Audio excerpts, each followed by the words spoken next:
Hi, good day. So my name is JD and I will be your teacher for Science, Technology, and Society. So tayo ay kasalukuyang nasa chapter 2 pa rin, and that is the intellectual and scientific revolutions. Pero tayo ay nasa huling lesson na. No? Tayo ay nasa ancient Asians scientific and intellectual revolution. So we're already done discussing the um, African Intellectual Revolution. We're also done discussing the Mesoamerican Intellectual Revolution, and we're also done discussing the Middle East Intellectual Revolution. Tayo ay nasa Asian Intellectual Revolutions na. Let's start. So Asian Intellectual Revolution, the sleeping giant. So bakit the sleeping giant? No, I have here a clip of a trailer from a fantasy movie portraying a certain ancient Asian civilization, and that is the movie The Great Wall. This was showed in 2016. So let's watch. Okay, so uh, if you noticed in the previous discussions when we started entering intellectual and scientific revolutions na mayroong society na involved, lagi ako may pinapakitang clip, video clip ng kanta ng Waka Waka by Shakira doon sa African Intellectual Revolution. Nagpakita din ako ng video ng kanta ni Jay Sean na 2012 doon sa palabas na doon sa chapter where we discuss about Mesoamerica. And then last episode or last video before this, I showed a clip on the Prince of Persia, the movie Prince of Persia, for the Middle Eastern intellectual revolutions. Now, ngayon naman, pinakita ko naman ang movie na, ang clip ng movie na Sleeping Giant ng The Great Wall ng 2016 to show the Asian intellectual revolution. Now, what is the reason behind that? The reason behind that is because I want to show you that the music that we have, the culture that we have today, the movies that we have are all influenced by historical or ancient scientific and technological practices or beliefs by the ancient people. Okay? So that's the reason why. So dito sa Sleeping Giant, no, dito sa The Great Wall, pinakita, they said that they were searching for a weapon, no. They are actually referring to the gunpowder because gunpowder was discovered or was developed by the ancient Chinese civilization. So Asia is a very large continent. Actually, kilala ito bilang isang melting pot ng iba't ibang kultura. Dahil alam natin na dito nga nagmula ang iba't ibang relihiyon. Sabihin na natin ito'y Hinduism, Christianism, Islam, Taoism, at marami pang iba't ibang pananampalataya. Pero bukod dito, ang ancient Chinese civilization din ay naging lundayan ng science and technology. I discussed Middle Eastern civilization separate to Asian civilization because the Middle Eastern civilization has a very large contribution to science and technology, but this was very concentrated to their belief also, no? Kaya mas specific ko silang diniscuss. Now, Asia is a big continent filled with rich culture and science practices. Sa lesson na ito, ang aking tatalakayin ay mga bansa o mga lugar na napili ko lamang hindi dahil sila ay mas mahalaga o dahil sila ay may pinakamalaking kontribusyon, kundi dahil sila ang nakita kong may compounding effect sa iba't ibang kultura din dito sa Asia. Kumbaga na-impluensyahan din nila ang ibang kultura sa Asia. Tingnan natin ang mapa ng China. So ang aking unang tatalakayin ay ang Ancient Chinese Civilization under Asia. Kasi kung tatalakayin natin lahat ng bansa sa Asia, tayo ay aabutin ng taon, no, sa pagtalakay nito. Tingnan natin ang mapa ng Asia. ng ancient China. Ano ang nakikita ninyo sa mapa ng ancient China? As you can see, there are a lot of rivers. This actually shows that uh, it's true, no?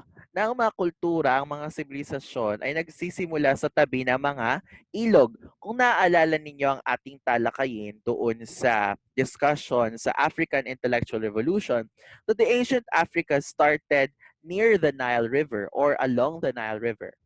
Because cultures, no, we also believe that many people believe that rivers represent the flow of life because rivers supported life, no. But this also shows the hydraulic civilization of China. If you remember our previous discussion that the that ancient China has a similarity with that of the engineering discussion natin doon sa discussion sa engineers sa chapter 1, wherein we discuss about uh, the hydraulic engineering na nagkaroon ng aqueduct sa Roman Empire in order to channel the water across the civilization. No, and ganun din ang nangyari sa ancient China. So they just have to manage or to understand on manipulating the hydraulics of water. Okay. So the Xia dynasty supported the different astronomical researches to create more accurate calendars.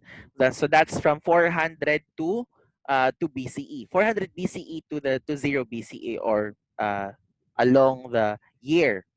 No, they measured the length of the solar year.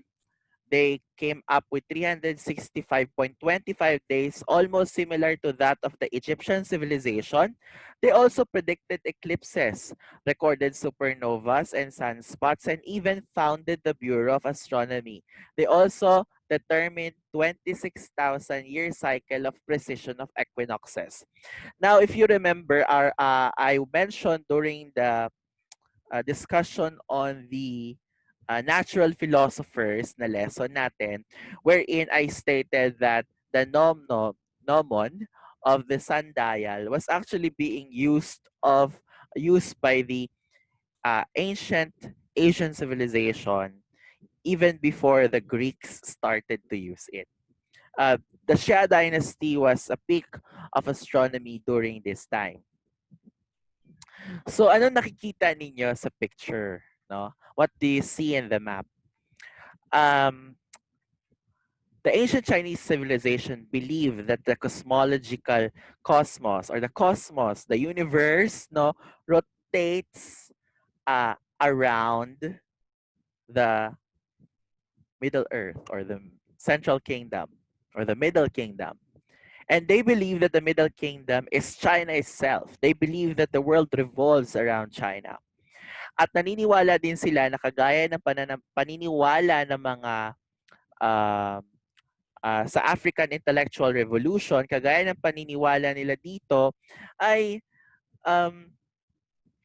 they also, Egyptians believes that pharaohs are representations or liaisons to the gods. And they also believe that here in ancient Chinese civilization, that the emperors are representations of their deities. No? So they believe that their emperors are gods, the dragon throne. No? Now, one of the most known Chinese philosopher is Confucius.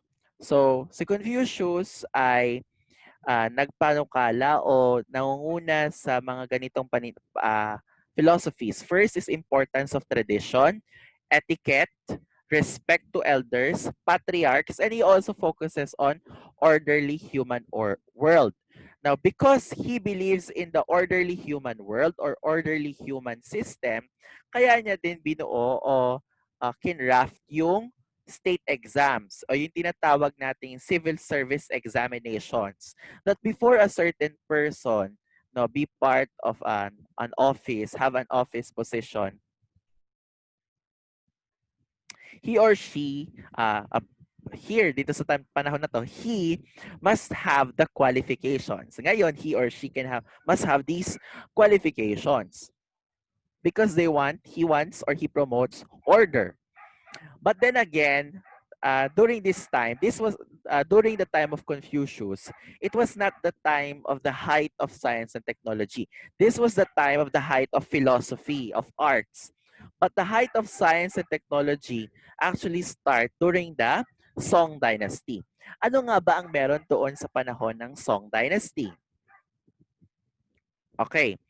In the 8th century, Chinese started cultivating rice o kanin. They say, di ba, pag sinabi nating rice, all Asians knows how to cook rice. Or all Asians how to cook, to eat rice also, no? But in the 8th century, the ancient Chinese civilization already started cultivating rice. Pero noong 1012 lang, during the time of Song Dynasty, nag-reintroduce ng panibagong sistema on uh, new early ripening, paano magpahinog ng mas maaga, paano magpahinog ng winter ripening, and agricultural techniques on preservations, no? Agricultural techniques on preservation, paano sila magpe-preserve. Paglalagay ng mga palay o ng mga rice sa granary. Itong mga techniques nito ay nakuha nila mula sa Champa Kingdom. Ang Champa Kingdom ay kilala ngayon bilang Vietnam. Ngayon, ang Southeast Asian region talaga, like Vietnam, Indonesia, Thailand, Philippines, they are very known in rice cultivation. And we have different techniques on how we cultivate rice as well. But somehow may pagkakaparehas din. Ito nga, yung nakuha nilang technique is cultivating rice with faster production and with less water. Ito ay ilan sa mga inventions ng ancient Chinese civilization. Kasi kung nahalata ninyo, no, hindi ko tinatalakay ang modern. Kasi pag tinalakay natin ang modern, aabutin tayo ng taon. 10 taon para talakayin ang mga modern inventions and contributions of the Asian civilization or the Mesoamerican civilization or the African civilization. So I'm just discussing the historical aspects, okay? First one is the rice plow or the water lifting devices. Meron yung ginagamit na pang-araro.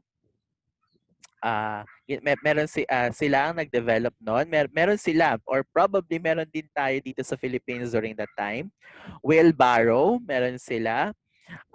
Silk production, alam naman natin na ang ancient Chinese civilization, Korea, Japan, they have high regard on clothing.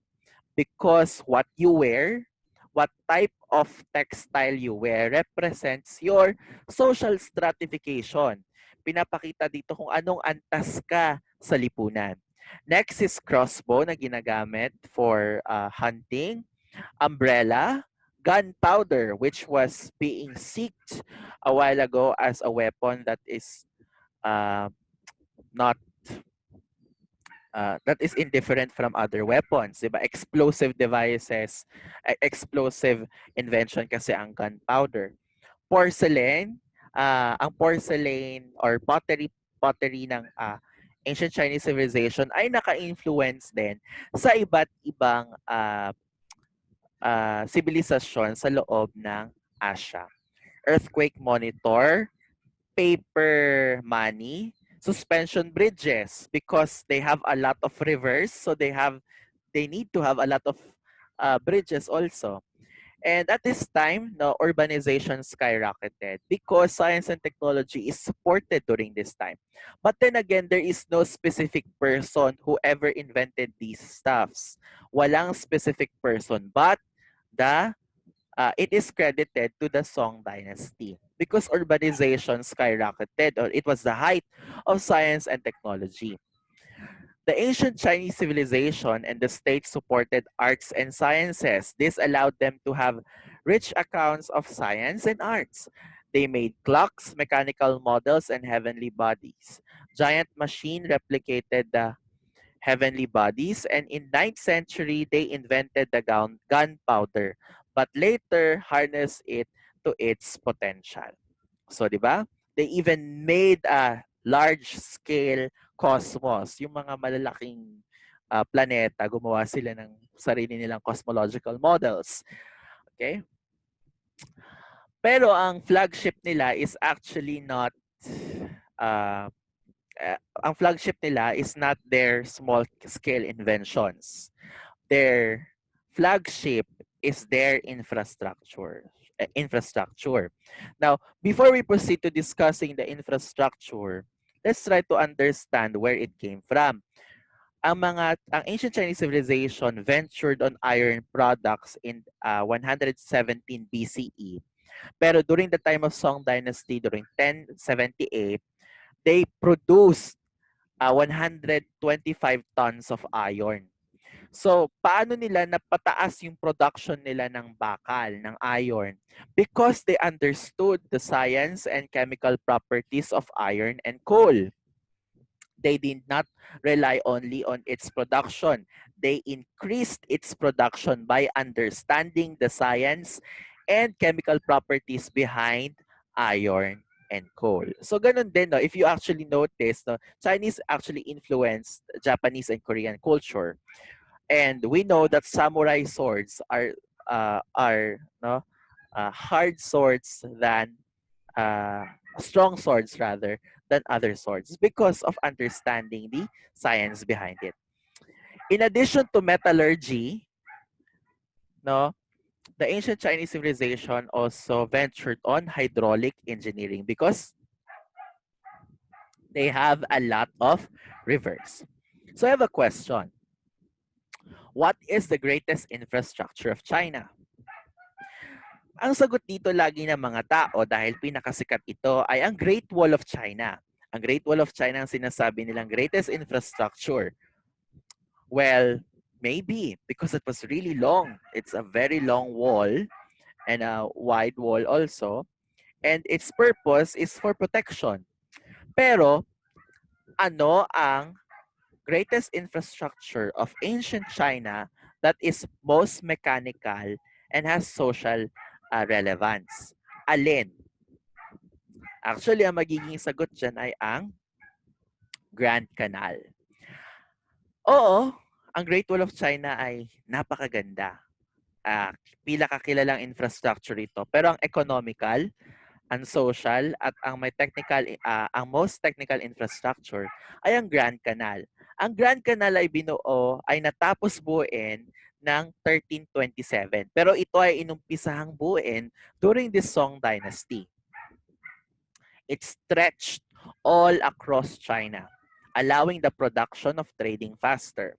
Dahil paano natin nasabi na ang Grand Canal ang most economical? This was considered to be the most economical infrastructure because they deliver goods. Nagkaroon ng mode of transportation ang mga tao. Nagkaroon ng exchange of knowledge, exchange of trading across China. This actually also showed that China, the ancient China, is united and powerful because of the links made by the uh, uh, Grand Canals. Yeah, this is a picture, a painting which I actually got from one of the textbooks on ancient Chinese civilization. As you can see, no, yung river nila hindi lang river na maliit. Yung river nila ay river. Malalaking river itong mga to. At itong mga river na to ay kinakailangan may sapat na karunungan sa hydraulic engineering because they have to lift water, they have to reduce the height of water para hindi masira yung mga wall nila. As you can see, meron ding river sa loob ng city. No? Because just like during the time of the Roman Empire, they have to channel water across the city. Because water is very relevant. Madami talaga na paggagamitan ng water. Okay? So, during this time was also the time when, during the ancient Chinese civilization, hindi lang sila tungkol sa advancement ng technology, advancement ng metallurgy or hydraulic system. But of course, this was also the height of understanding the Chinese medicine. There's a unified term when it comes to Eastern medicine, and that is called Oriental Medicine. Pag sinabi nating Asian medicine or Eastern medicine, that could be associated to Oriental medicines. Okay. Oriental medicines are influenced by elements fire, water, metal, earth, wood, and even the yin and yang. Because no, ang sakit or imbalance, ang mga diseases, ang mga sickness na meron ang tao is influenced by the imbalances. Ibig sabihin, meron kang imbalances sa iyong katawan. At sinasabi during the ancient Chinese civilization that can only be cured by moving your chi. Yung chakra mo, ganun, something like that. Now, using certain oriental techniques like acupuncture, acupressure, herbal therapies, exercise, and prescription diets. Now, acupuncture and acupressure do not actually have a scientific evidence. They do not have a very strong scientific evidence. There's a study in 2014 and 2013 that's attempting to explain a Western scientific explanation, Western scientific explanation trying to explain acupuncture and acupressure, but they cannot explain how it works. But it works. Example, they're going to prick, to put a needle in your tip of your finger, lalagyan ng acupuncture needle. And it would affect a certain part of your body that do not have a direct vein connection. Now, how does that happen? Now, even if there's no scientific explanation using the Western science, it works. Kagaya ng sinabi ni Ogawa, every culture has its own science. Even Philippines has its own science. Different cultures all across the world, all across the globe, has different scientific and technological practices. Though it cannot be explained by Western civilization, again, the Western science is not the only science. Okay? There's also science in Asia. Although even if it cannot be explained, it works. Herbal therapies, mahilig sila sa tea, like the ginseng tea, no? Exercise, and of course, prescription diets. What you eat is actually tells more about your health. Okay, that was its ancient time. I don't know now. Another ancient Asian civilization that I want to talk about is the ancient India. They also have a very complicated metaphysical understanding on the inseparable knowledge and religious traditions and focus on applications. Now, they are like the Middle Eastern civilization. Yung kanilang science, mathematics, and technology are highly associated to their belief system. Highly associated to their belief system, and that is functional. That's why one of the best engineering institutions can also be found in India. Indians have a very high regard on Veda. When you say Veda, this means knowledge. They were concerned on math and astronomy, but mostly concerned on rituals because, again, it's associated in their faith and in their belief system as well. So, yeah, if you visit YouTube, no, you can actually see a lot of tutorials created by our fellow Indians because they value knowledge a lot. And I thank them because I'm actually one of the students when I was in college who visits their sites. Indian civilization also has large contribution to understanding medicine. During the Gupta dynasty sa India, they studied the science of life. Now, pag sinabi nating science of life, this is called Ayurveda. Ayurveda, this also included some of the principles of the ancient Chinese civilization. Now, one of the most regarded records is the Charaka Samhita. Charaka Samhita or one of the other Sashmita or collections that could help you memorize hundreds of named body parts. So this Samhita is actually an Ayurvedic book. Okay, it's a book on science of life. So when you hear Ayurvedic practice, Ayurvedic book, these are related to the ancient medicinal science of life practices during the ancient Indian civilization that are still being practiced today. Some are still being practiced today, no, because they work. Okay, they work. And if you're familiar with Qi, sa ancient Chinese, they also use chakra, no, like in Naruto. They studied anatomy and etiology, what causes different diseases. They also focus for children, elderly diseases, mental illnesses, organ diseases, surgery, poison and antidotes, and aphrodisiacs. So they have these different uh, what they call this Oriental medicines also, and develop understanding of five karmas or actions to remove toxins. If you're familiar with the five karmas, and the Ayurveda of science of life has also largely concerns on healthful living in general. So kagaya ng ancient Chinese civilization, it's all about hygiene, it's all about diet. Okay? It's still about hygiene and diet, what you eat and what you do, no? Because what we do every day actually reflects our health. Now, generally, Asian intellectual revolution has made a margin on the large contribution of ancient Asian civilization. The large continents has contributed a lot in the field of science and technology, engineering, culture, arts, and religion. So the ancient Asian civilization did not only focus on religion, no, but or culture or arts. But ancient Asian civilization has a very big contribution when it comes to science and technology. Now, if you're wondering, uh, I only limited again my discussion on ancient Asian civilization. Asia is a very large continent. If we're going to discuss each country, it will take a lot of years to discuss that.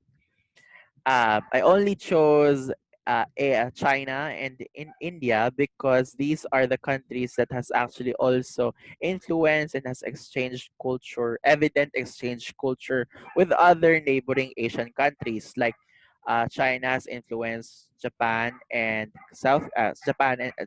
Korea, and has also direct trading with other Southeast Asian countries, which we have these certain cultures as well, and India has also done uh, trading of knowledge with the Middle Eastern civilization, with other neighboring countries around it also. Now, if you also notice, I did not discuss modern scientific revolutions. I only discuss ancient scientific revolution because if we're going to discuss modern scientific revolution, sobrang dami na po ng knowledge ngayon. It will take us a lot of years to discuss that. Asian intellectual revolution has revolutionized the world by its inventions, rich culture and tradition, mathematical contributions, and largely an Oriental medicine, which until now, not even the modern Western medicine can explain its effectivity. Madaming ancient scientific practices ancient practices, scientific and technological practices na ginagawa natin ngayon until today that worked before, that still works today. Okay? So that's all of it. That's the end of my discussion on the of uh, chapter 2 of Science, Technology, and Society. And that is intellectual and scientific revolution. So um, we're already done discussing about the Copernican intellectual revolution, where it actually changed the way how we view the world, the universe rather. and the Darwinian intellectual revolution, where it actually triggered our mind on the thoughts about life. And then the Freudian intellectual revolution, um, where we discuss about human, about understanding the human behavior and human attitude or human personality. No, kahit pa paano nauunawaan natin kung paano nga ba mag-isip ang mga tao sa kasalukuyan. And then, after discussing these specific scientific revolutions and intellectual revolutions, we went to discussing society. Again, no, the reason why I showed you uh, clips of a movie, I showed you clips of songs, because these songs and movies that we have now w- are influenced by the culture and society that was before. No, like sa ancient African civilization, Waka Waka by Shakira, no, apart from doing the Zumba, you realize that we're all African because the oldest ancient civilization started along the Nile River. And then we also discussed about the Mesoamerican intellectual revolution, the um, 2012 song by Jay Sean, talking about the end, or the importance of time, or the importance or relevance of time. And then we also thirdly discuss about the Middle Eastern civilization. The Middle Eastern civilization is about I showed to you the clip of the Prince of Persia. Okay, so the Prince of Persia actually depicts a portion of understanding on the Middle Eastern civilization.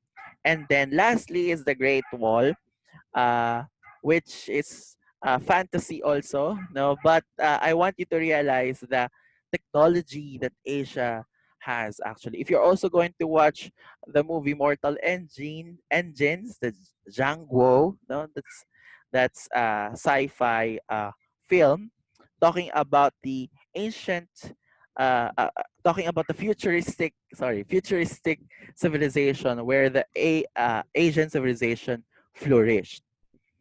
So, just to clarify something, no, yung mga nabanggit ko, yung mga diniscuss ko, hindi lang ito yung intellectual and scientific revolutions. Because intellectual and scientific revolutions is compounding and continues.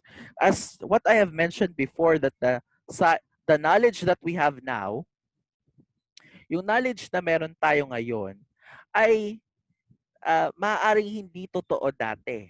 At yung totoo dati ay maaaring hindi na totoo ngayon dahil sa kasalukuyang karunungan na meron tayo, 'di ba?